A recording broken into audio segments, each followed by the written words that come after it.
नमस्कार बच्चों, मैं शिवम पांडे एक बार फिर आपका विद्यारंभ अकेडमी में स्वागत करता हूं।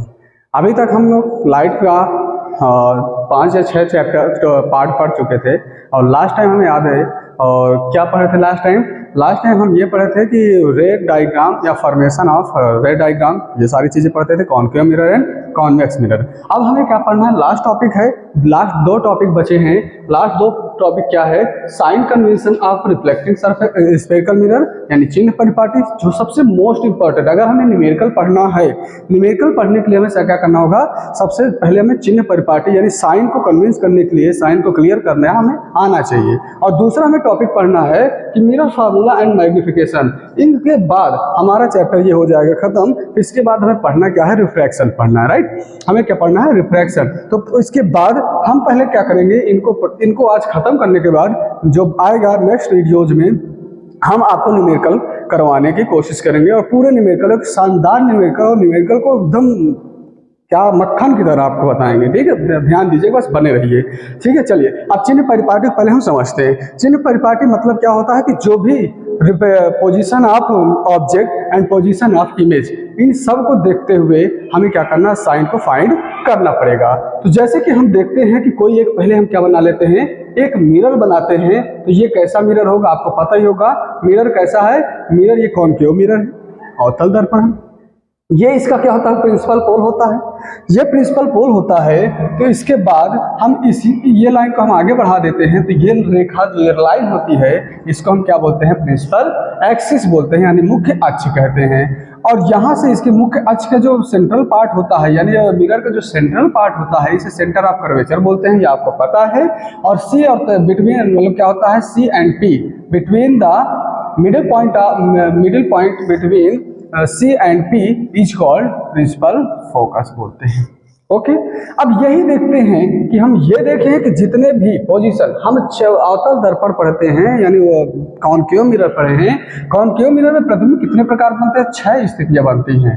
कितने, 6 स्थितियां बनती हैं। और इधर हम साइड को क्या बोलते हैं, साइड में आपको हम क्या बना लेते हैं, साइड में हम आपको कॉन्वेक्स मिरर बना लेते हैं, यानी उत्तल दर्पण। उसका भी एफ इधर होगा और सी इधर होगा, ठीक है। ये देखेंगे अब यहाँ पे इसमें कितनी स्थितियां, 2 स्थितियां इसमें बनती हैं, ठीक है। इन्हीं दोनों स्थितियों को हम देख के चलते हैं। तो जो रिप्रेजेंट करते हैं, यानी वस्तु की दूरी, ठीक है, वस्तु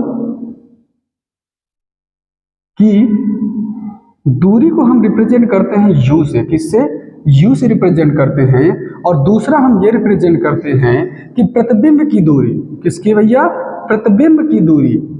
प्रतिबिंब की दूरी किससे दूरी, दर्पण से प्रतिबिंब की दूरी हमको v से प्रदर्शित करते हैं। ओके, तो चलिए मान लेते हैं, हमने देखा था कि हम दोनों 6 स्थिति, हम किसी एक स्थिति को लेते हैं कि हमारा ऑब्जेक्ट कहाँ पर है, ऑब्जेक्ट हमारा ए एंड बी यहाँ पे रखा हुआ है। ओके, ऑब्जेक्ट अगर यहाँ पर बनता रहता है तो इसका जो प्रतिबिंब बनेगा कहाँ होगा, इसका प्रतिबिंब जब कोई भी ऑब्जेक्ट को सी से लेकर के जाएंगे, चलिए कोई ऑब्जेक्ट को क्या लेकर जाएंगे, सी से लेकर के जाएंगे। तो हम देखते हैं, पहले इसको अच्छे से बनाते हैं, ठीक है। हाँ, ये लेके गए, बनाए दर्पण,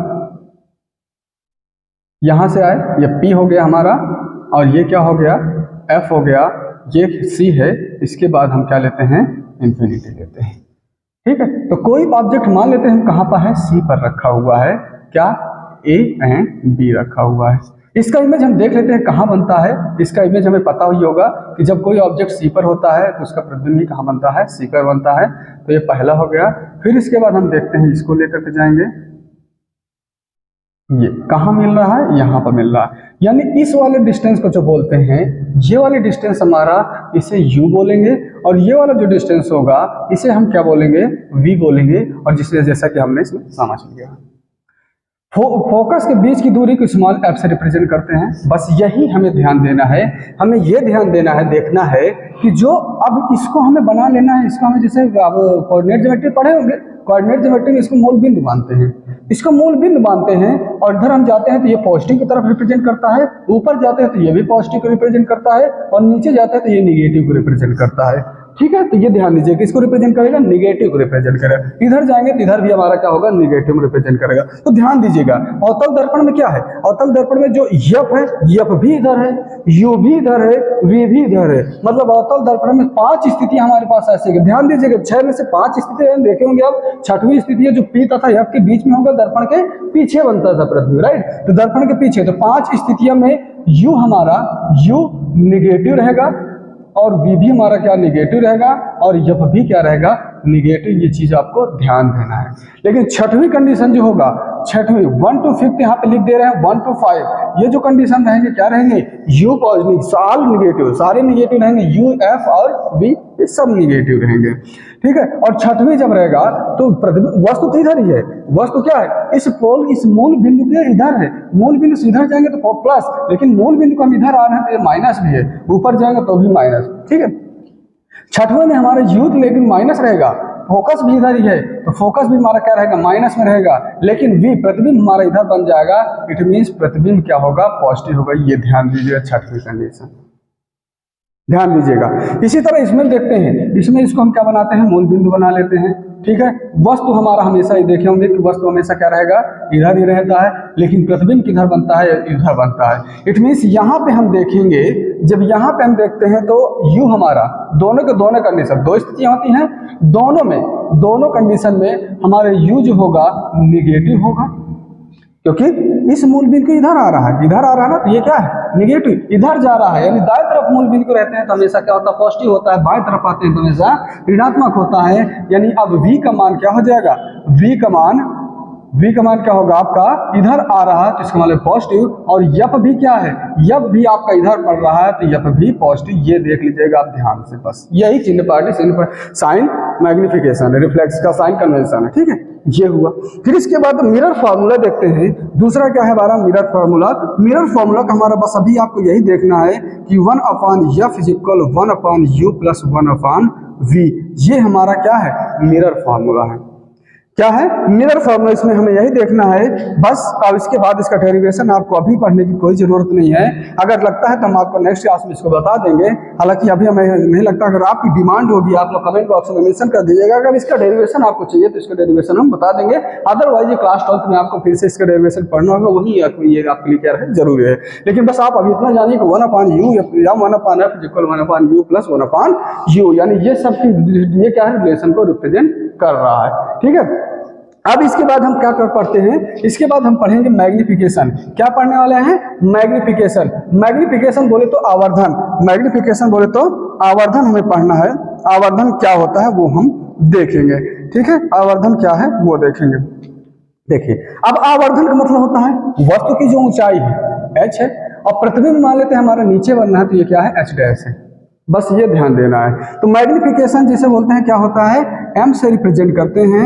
m इज इक्वल क्या होता है, h/h dash. m is equal क्या होता है, m is equal h/h dash. और यहाँ से अगर दूरी को रिप्रेजेंट करते हैं तो इसको I कभी कभी आपको लिखेगा इमेज एंड ऑब्जेक्ट, यानी I/h डैश होता है, h डैश अपॉन h, यानी इमेज अपॉन ऑब्जेक्ट। क्या होता है, इमेज अपॉन ऑब्जेक्ट, ठीक है, ये होता है। फिर इसके बाद अगर हम इसको देखते हैं u और डिस्टेंस, और उसमें रिप्रेजेंट करना होगा किसमें, डिस्टेंस, और हाँ तो ये आ गया हमारा I, यानी ऑब्जेक्ट की पोजीशन एंड इमेज की पोजीशन एंड ऑब्जेक्ट की पोजीशन। अब इमेज में आएगा, इसे किससे रिप्रेजेंट करते हैं, इससे रिप्रेजेंट करते हैं, इसकी डिस्टेंस होती है v होती है, और ये होता है u।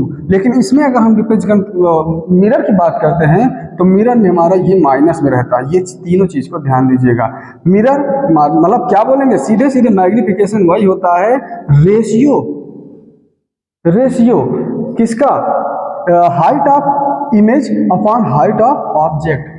इन दोनों का जो रेशियो होता है वही हमारा मैग्निफिकेशन यानी आवर्धन कहेंगे। प्रतिबिंब की लंबाई बटे वस्तु की लंबाई, इन दोनों की या सीधे सीधे कहेंगे वस्तु की प्रतिबिंब की लंबाई तथा वस्तु की लंबाई के अनुपात को हम आवर्धन कहते हैं। क्या बोलते हैं, यह आवर्धन बोलते हैं, जिसे m से रिप्रेजेंट करते हैं। इससे जिसे m से रिप्रेजेंट करते हैं। ठीक है, तो बस यहाँ पे ये ध्यान दीजिएगा m is equal minus v upon u, ये बहुत जरूरी इसमें आएगा। अभी आप लेंस पढ़ेंगे, लेंस में ये क्या हो जाएगा, प्लस में हो जाएगा। लेंस में क्या हो जाएगा, ये प्लस में हो जाएगा। तो पहले अभी हमें इतना ही सिर्फ क्या करना है, पढ़ना है। ठीक है, इतना ही पढ़ना है। फिर इसके बाद हमें क्या होगा, हमें ये देखना होगा, इसके अब न्यूमेरिकल पढ़ेंगे। हाँ, इसके क्या पढ़ेंगे, numerical. Concave mirror, convex mirror, सब चीज़ आपको बता दिया गया है। कॉन्वेक्स मिरर होता क्या है, यूज ऑफ कॉन्वेक्स मिरर थोड़ा सा आई थिंक नहीं बताए होंगे। यूजेज ऑफ, पहले कॉन्वेक्स देख लेते हैं एंड फिर पहले कॉनकेव देखते हैं। Concave and uses of convex, ये चीज हम ध्यान देते हैं, हमें याद आया, अभी रफली याद आया तुरंत। कॉनकेव का मतलब ये ध्यान दीजिएगा, जैसे कि इसमें देखिए प्रकाश किरणें सब कहाँ मिल रही है, इकट्ठा हो जा रही है ना, तो यहाँ पे किरणों क्या करता है, इकट्ठा करता है। तो ये ध्यान दीजिएगा, ऐसा आप जहाँ पे ऐसे दर्पण की जरूरत होगी कि आपकी प्रकाश किरणों को क्या कर दे, इकट्ठा कर दे। इकट्ठा कर देंगे तो वहां पे किसका जरूरत पड़ेगी, वहां पे हमें अवतल की जरूरत पड़ेगी। किसकी, अवतल की जरूरत पड़ेगी, जहां पे इकट्ठा कर दे। तो बताइए इकट्ठा आपको कहाँ होगा, टार्च होता है ना, टार्च, टार्च में जब बल्ब निकलते तो कई सारे किरणें निकलते हैं, लेकिन टार्च में क्या होता है, फोकस बनता है। इसका मतलब टार्च में भी लगाते हैं। और जो हमारी लाइट होती है, लाइट से क्या करता है, फोकस निकलता है। हेडलाइट मोटर कारों की या कार की क्या करती है, हेडलाइट जो होती है उसमें फोकस निकलता है, लेकिन क्या करता है, फोकस एकदम किरणें क्या होती है उसमें फैली रहती है, लेकिन क्या करता है, इकट्ठा करके फोकस बनाता है। तो यहां भी करते हैं मोटर कारों की हेडलाइट में, हेडलाइट। और एक बहुत पूछा जाने वाला है ईएनटी। ईएनटी बहुत एग्जाम में आता है, आप आगे भी पढ़ेंगे तो ईएनटी मतलब होता है कि जो चिकित्सक होता है, दंत चिकित्सक भी इसका उपयोग करते हैं, दंत चिकित्सक भी इसका उपयोग करते हैं। बाकी यही सारी चीज जो जहां आपको लगे कि हमें वास्तविक प्रतिबिंब बनाना है, भले उल्टा बने लेकिन हमें वास्तविकता को देखना है, तो वहां पे अवतल दर्पण का यूज करेंगे। और जहां पे हमें लगे कि छोटा बनाना है, क्या बनाना है, छोटा बनाना है लेकिन सीधा बनाना है, भले आभासी बने, तो उसके लिए हम किसका उपयोग करेंगे, उसके लिए हम उत्तल दर्पण का उपयोग करेंगे। किसके लिए भैया, उत्तल दर्पण का उपयोग करेंगे। अब उत्तल दर्पण क्या करता है, ये प्रकाश की किरणों क्या करता है, प्रकाश किरणों को फैला देता है। तो उत्तल दर्पण प्रकाश की किरणों को क्या करता है, फैला देता है। जैसे कि अब यहाँ पे आएगा क्या, कहाँ फैलाता है, तो जो आप रोड में देखते हैं ना, रोड में फोकस क्या होता है, छोटा होना चाहिए, इकट्ठा करना चाहिए, लेकिन वो क्या करता है, फोकस को फैला देता है। इट मीन्स ये कहते हैं स्ट्रीट लाइट में, इसका स्ट्रीट लाइट में उपयोग इसका किया जाता है। इसमें स्ट्रीट लाइट में, टेबल लैंप में भी है, टेबल लैंप में भी क्या कर सकते हैं, इसका हम यूज करते हैं। ठीक है, तो बाकी ये सारी चीजें, मैग्निफिकेशन आपको हो गया, चाहे चिन्ह परिपाटी हो गया। चिन्ह परिपाटी में ध्यान दीजिएगा, यू मतलब होता है वस्तु की दूरी और वी होता है प्रतिबिंब की दूरी। कहां से, ध्रुव से, यहाँ पे लिख दीजिएगा ध्रुव से, ये ना कहिए ध्रुव से वस्तु की दूरी और ध्रुव से प्रतिबिंब की दूरी को हम किससे रिप्रेजेंट करते हैं, ये चीजें लिख दिए। और यह मतलब होता है फोकल लेंथ यानी फोकस दूरी। इतनी चीजें अगर आपको समझ में आ गई हैं, ये आ गया मैग्निफिकेशन आप आवर्धन क्षमता, वस्तु की प्रतिबिंब की लंबाई बटे वस्तु की लंबाई के अनुपात को क्या बोलते हैं, आवर्धन बोलते हैं। अर्थात आवर्धन बराबर क्या होता है, I अपॉन ओ या एच डैश अपॉन एच या minus v upon u. Minus v upon u ये कहाँ से आया, ये क्लास 12 में इसका क्या है, डेरिवेशन है, वहां से आपकी चीजें क्लियर हो जाएंगी। नेक्स्ट जब आपका वीडियो आएगा, नेक्स्ट वीडियो में हम आपको ढेर सारे न्यूमेरिकल करवाएंगे और एक अच्छे क्वालिटी के न्यूमेरिकल रहेंगे, तो उसके देखने के लिए हमारे साथ बने रहिएगा। बाकी चैनल को लाइक करिए, सब्सक्राइब करिए। हाँ, अभी तक जो डिले था, अभी तक नहीं क्लास दे पा रहे, तो उसके लिए आपसे माफी चाहेंगे। आगे से आपको भरोसा दिलाते हैं कि आपसे कंटिन्यू वीडियोज वगैरह आएंगे। और थोड़ा सा भी एग्जाम वगैरह लगे हुए, इसकी वजह से थोड़ा बिजी चल रहे हैं, वो भी थोड़ा सा है। बाकी आपके साथ अब हम कंटिन्यू बने रहेंगे। सिलेबस आपका कंप्लीट होगा, सिलेबस हम कंप्लीट कराएंगे, उसकी रिस्पॉन्सिबिलिटी हमारी। अगर रिस्पॉन्सिबिलिटी लिए हैं तो रिस्पॉन्सिबिलिटी पूरी करके देंगे। 10th का सिलेबस अगर स्टार्ट किए हैं तो 10th का सिलेबस हम पूरा कंप्लीट करवा करके ही छोड़ेंगे। इसके लिए बेफिक्र रहिए आप लोग। तो तब तक के लिए हमारे साथ बने रहिए, चैनल को लाइक करिए, सब्सक्राइब करिए। कोई भी पर्सनल टॉपिक अगर क्लास 10th में है या 12th में है, फिजिक्स का कोई भी अगर टॉपिक नहीं अगर आपको लगता है कि प्रॉब्लम क्रिएट करती है हमें, तो उसको कमेंट बॉक्स में मेंशन करिएगा। जरूर से जरूर टाइम निकाल करके हम आप लोग को उसको कॉन्सेप्ट को क्लियर करवाने की कोशिश करेंगे। धन्यवाद, tata, bye bye, take care. Screenshot ले सकते हैं आप लोग।